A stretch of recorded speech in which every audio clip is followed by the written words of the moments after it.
모든 것은 11살의 작은 소년에게서 시작되었습니다. 자신의 방에 틀어박혀 세상을 향한 거대한 질문을 던졌던 한 소년의 이야기입니다. 세상에는 수많은 영상들이 쏟아져 나옵니다. 어떤 영상은 1억 번의 조회수를 기록하며 세상을 뒤흔듭니다.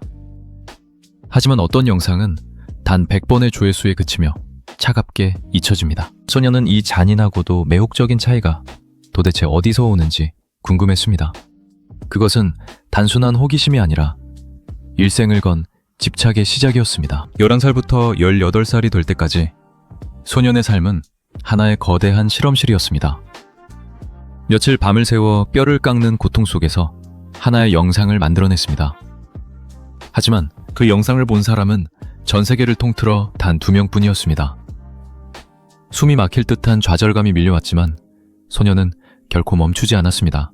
10대 시절의 모든 시간을 바쳐 바이럴이라는 마법의 공식을 해체하기 시작했습니다. 현재 전 인류가 깨어있는 시간의 2%는 오직 유튜브에서 소비됩니다. 대부분의 사람들은 이 거대한 사실을 인지조차 하지 못한 채 화면을 바라봅니다. 우리의 시간과 시선은 철저하게 알고리즘의 선택에 의해 지배당하고 있습니다. 그렇다면 그 알고리즘은 도대체 어떤 기준으로 특정 영상을 우리에게 내미는 것일까요? 소년은 장장 8년에서 9년이라는 긴 세월 동안 이 질문에 매달렸습니다. 아무도 보지 않는 영상을 계속해서 만들어야 했던 뼈아픈 시간들이 그를 단련시켰습니다. 어머니의 눈에 비친 아들의 모습은 그저 미친 몽상가에 불과했습니다. 어두운 방에서 컴퓨터만 들여다보는 아들이 언젠가 노숙자가 될 것이라고 확신했죠. 당시의 보편적인 상식 속에서는 대학에 가지 않으면 인생이 끝나는 것이었으니까요. 하지만 운명의 수레바퀴는 소년이 상상조차 못한 방향으로 굴러가기 시작했습니다. 과거 소년이 찍어두었던 하나의 예약 영상이 세상에 공개된 적이 있습니다. 10년 후에 자신에게 보내는 일종의 타임캡슐 같은 영상이었습니다. 2025년에 이 영상을 볼 때쯤이면 100만 명의 구독자가 있기를 바란다는 내용이었죠. 고등학교를 졸업하고 대학에 가서 아마도 유튜브를 직업으로 삼고 있을 것이라는 막연한 희망. 당시 그의 구독자 수는 고작 8,000명이었고 총 조회수는 180만 회에 불과했습니다. 역사 시험 공부를 하다가 지루해진 10대 소년이 충동적으로 만들어낸 조각이었습니다. 60년 뒤에 공개되도록 설정된 영상도 있을 만큼 그의 상상력은 시대를 초월했습니다. 자신이 미래의 어떤 모습일지 스스로도 알지 못한 채 그저 무모하게 꿈을 꾸었던 것입니다. 우리는 지금 이른바 관심경제라는 거대한 폭풍의 한가운데를 지나고 있습니다. 모든 기업과 개인이 사람들의 시선을 빼앗기 위해 처절한 전쟁을 벌이는 시대입니다. 그리고 이 남자는 인류 역사상 그 누구도 도달하지 못한 거대한 규모로 이 전쟁에서 승리했습니다. 사람들은 묻습니다. 도대체 어떻게 이 복잡한 시스템의 비밀을 완벽하게 풀어낸 것인지 말입니다. 해답은 놀랍도록 단순하면서도 깊은 인간 본성에 대한 통찰에 숨어 있었습니다. 소셜미디어의 알고리즘을 깊이 파고들면 그것이 결국 거대한 거울이라는 것을 깨닫게 됩니다. 알고리즘은 대중이 무엇을 원하고 무엇을 소비하고 싶어 하는지를 정확히 비추는 반사경입니다. 인도에 사는 사람과 미국에 사는 사람, 그리고 남미에 사는 사람이 모두 즐길 수 있는 콘텐츠. 그것은 특정 국가의 문화나 트렌드에 얽매여서는 결코 완성될 수 없습니다. 언어와 국경을 초월하는 인간 본연의 내밀한 감정을 정확하게 건드려야만 합니다. 사랑과 이별, 그리고 생존과 욕망 같은 감정은 전 세계 어디서나 통용되는 절대적인 언어입니다. 예를 들어 헤어진 지 4년이 지난 옛 연인을 찾아가 하나의 파격적인 제안을 던집니다. 한 달 동안 수갑을 찬 채로 함께 생활한다면 30만 달러를 주겠다는 제안입니다. 이것은 단순하고 우스꽝스러운 장난처럼 보이지만 사실 고도의 심리 실험입니다. 과거의 상처와 거액의 돈 앞에서 흔들리는 인간의 군상은 누구에게나 흥미롭습니다. 전 세계 어디에 살든 이 상황이 주는 묘한 긴장감과 몰입감은 완벽하게 똑같이 작동합니다. 하지만 15살의 소년 시절에는 이런 본질적인 인간의 심리를 제대로 이해하지 못했습니다. 그것이 바로 그 시절 아무도 그의 영상을 보지 않았던 가장 뼈아픈 이유였습니다. 이제 그는 한 달 30일 중에서 28일을 오직 카메라 앞에서 보냅니다. 자신의 모든 에너지를 쏟아부어 전 세계의 시선을 사로잡을 무대를 설계하고 연출합니다. 수백 명의 전문가들을 고용하여 거대한 스펙터클을 만들어내지만 본질은 변하지 않습니다. 자신이 직접 촬영장에 서지 않으면 그 어떤 결과물도 세상에 나갈 수 없다는 철칙입니다. 그의 삶에는 휴일이라는 단어가 존재하지 않으며 오직 다음 콘텐츠를 향한 갈증만 존재합니다. 최근 그는 소셜미디어 X에 자신의 솔직한 심정을 담은 글을 하나 올렸습니다. 최근에 올라간 영상들이 자신이 원래 의도했던 것만큼 훌륭하지 못했다는 뼈저린 반성이었죠. 그리고는 남은 인생을 걸고 궁극의 작업 모드에 돌입하여 최고의 콘텐츠를 만들겠다고 선언했습니다. 이미 전 세계 정상을 차지한 사람이 어떻게 이토록 스스로에게 가혹할 수 있을까요? 그는 거대한 프로젝트와 수백만 달러의 상금이 주는 시각적 충격에 점차 무감각해지는 것을 경계했습니다. 사람들은 아무리 화려한 시각적 자극이라도 반복되면 결국 지루함을 느끼기 마련입니다. 하지만 인간의 마음을 깊이 울리는 위대한 이야기에는 결코 무감각해지지 않습니다. 그래서 그는 수백 명의 팀원들을 이끌고 다시 스토리텔링의 본질로 돌아가고 있습니다. 그의 영상은 매번 이전 영상보다 훨씬 더 거대하고 훨씬 더 자극적으로 진화해왔습니다. 어떤 사람들은 언젠가 그가 스스로 설정한 엄청난 기준을 넘지 못할 것이라고 우려합니다. 너무 위험해지거나 지나치게 많은 비용이 들어 결국 무너질 것이라는 비관적인 전망도 있죠. 하지만 콘텐츠를 해체해보면 단순히 돈이나 규모만이 영상의 질을 결정하는 것이 아닙니다. 카메라의 앵글과 편집의 호흡, 그리고 빛의 질감 같은 수백만 개의 미세한 장치들이 존재합니다. 이러한 보이지 않는 요소들을 하나씩 정교하게 다듬어 나가는 과정이 바로 그의 진정한 무기입니다. 시청자들은 왜 이 영상이 전보다 더 훌륭한지 논리적으로 설명하지는 못합니다. 하지만 그 영상을 보는 순간 직감적으로 무언가 압도적으로 진화했다는 것을 온몸으로 느낍니다. 그는 다양한 소셜미디어 플랫폼의 생태계를 누구보다 냉혹하게 분석하고 활용합니다. 세상의 모든 사람에게 도달하고 싶다면 파편화된 모든 플랫폼에 완벽하게 적응해야 합니다.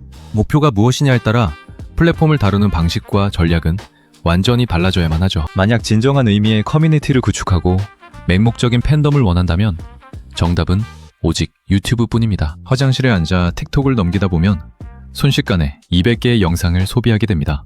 하지만 화장실에서 나온 뒤 자신이 무엇을 보았는지 기억하는 사람은 거의 없습니다. 수백만 명의 팔로워를 가진 틱톡 스타가 팬미팅을 열어도 단 5명조차 모이지 않는 현실. 5초짜리 짧은 영상을 무의식적으로 소비하는 것과 20분 동안 누군가의 이야기를 듣는 것은 다릅니다. 누군가의 목소리에 귀를 기울이고 그의 철학을 이해하며 깊은 유대감을 형성하는 과정. 비즈니스를 구축하고 단단한 팬층을 만드는 데 있어 유튜브의 힘은 다른 어떤 플랫폼과도 비교할 수 없습니다. 그럼에도 불구하고 세상에는 오직 틱톡만 보거나 인스타그램만 고집하는 특정한 집단이 존재합니다.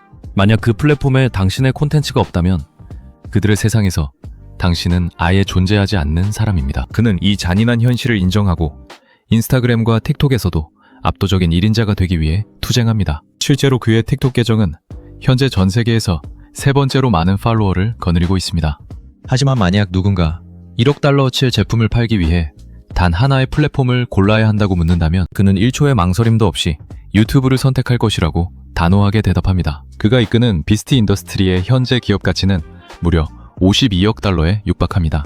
언젠가는 전 세계에서 그의 영상을 시청한 14억 명의 사람들에게 회사의 주인이 될 기회를 주고자 합니다. 이 거대한 제국은 크게 3개의 핵심적인 사업 부문으로 나뉘어 숨가쁘게 돌아가고 있습니다. 첫 번째는 유튜브와 틱톡, 인스타그램을 기반으로 한 막강한 미디어 사업 부문입니다. 여기에는 아마존과 함께하는 거대한 스케일의 비스트 게임즈와 새로운 애니메이션 프로젝트가 포함됩니다. 두 번째는 대중의 일상 깊숙이 침투하는 소비재 및 서비스 사업 부문입니다. 윤리적 생산의 상징이 된 피스터블 초콜릿과 미국 1위를 차지한 액션 피규어 장난감이 그 주인공입니다.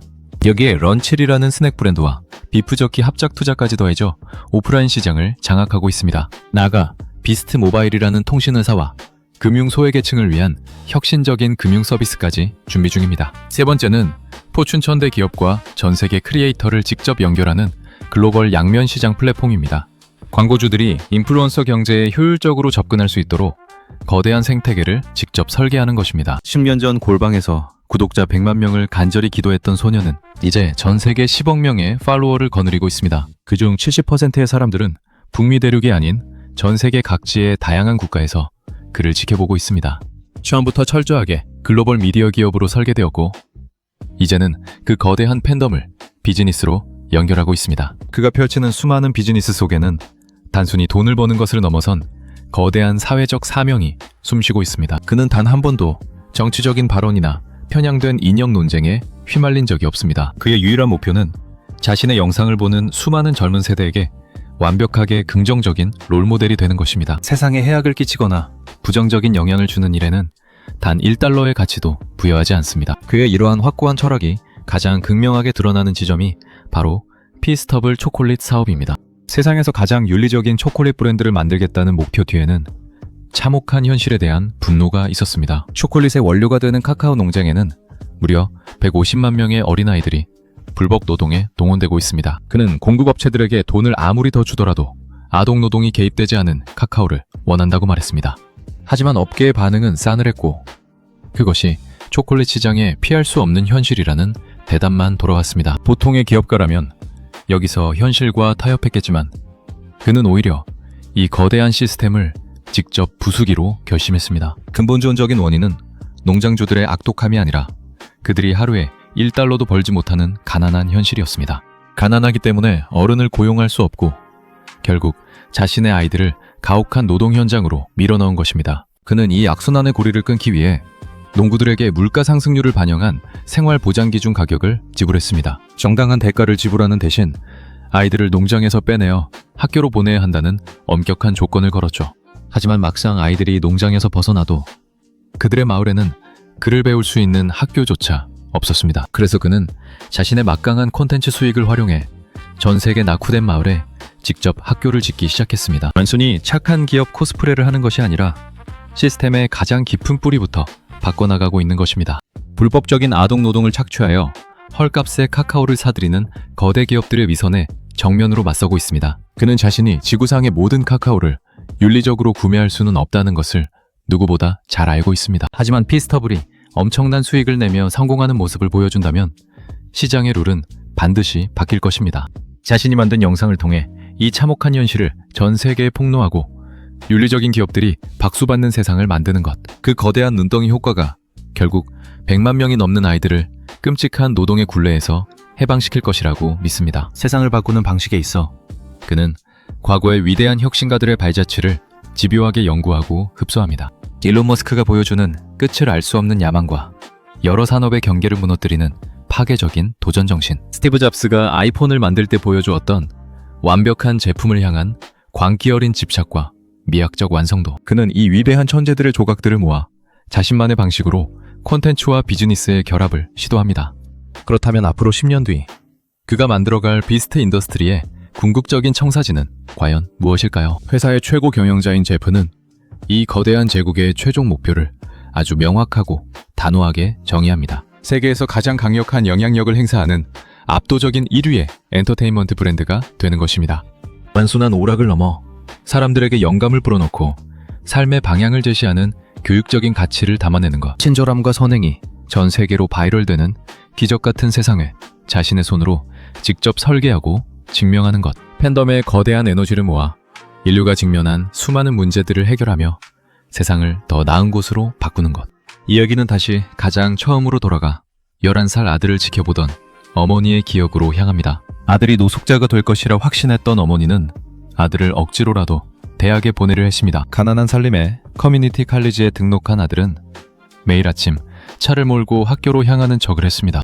좁은 차 안에서 몰래 노트북을 켜고 하루 종일 영상을 편집하며 자신의 모든 것을 걸었습니다. 행여나 어머니가 학교에 전화를 걸어 결석 사실을 알게 될까봐 전화번호까지 몰래 바꿔버렸습니다. 수업을 잘 듣고 왔다는 새빨간 거짓말 뒤에는 세상을 향한 증명이라는 절박한 도끼가 서려 있었습니다. 모든 성적이 0점이라는 사실이 들통나기 전까지 그에게 허락된 시간은 고작 서너 달에 불과했습니다. 그 벼랑 끝에 선 심정으로 그는 카메라 앞에서 40시간 동안 쉬지 않고 신문만까지 숫자를 세웠습니다. 누군가에게는 바보 같은 기행이었지만 그것은 소년이 세상의 벽을 부수기 위해 던진 처절한 몸부림이었습니다. 그리고 마침내 그 영상이 전 세계를 강타하며 바이럴의 폭발적인 힘을 온 세상에 증명해 보였습니다. 모든 진실을 알게 된 어머니는 눈물을 흘렸지만 곧 아들의 통장 잔고를 보고 깊은 안도감을 느꼈습니다. 유튜브로 벌어들인 아들의 수입이 평생을 일해온 자신의 수입을 단숨에 뛰어넘어 버렸으니까요. 결국 아들은 세상을 정복했고 이제 어머니는 그 거대한 제국 안에서 아들을 위해 일하고 있습니다. 방구석에서 단 2명의 시청자를 위해 며칠 밤을 지새우던 소녀는 이제 인류의 시간을 지배하는 거인이 되었습니다. 우리는 지금 단순한 유튜버의 성공 스토리가 아닌 미디어 생태계의 신이 탄생하는 과정을 목격하고 있습니다. 그의 멈추지 않는 광기와 집착이 앞으로 인류의 문화를 어떻게 진화시킬지 전 세계가 숨죽여 지켜보고 있습니다.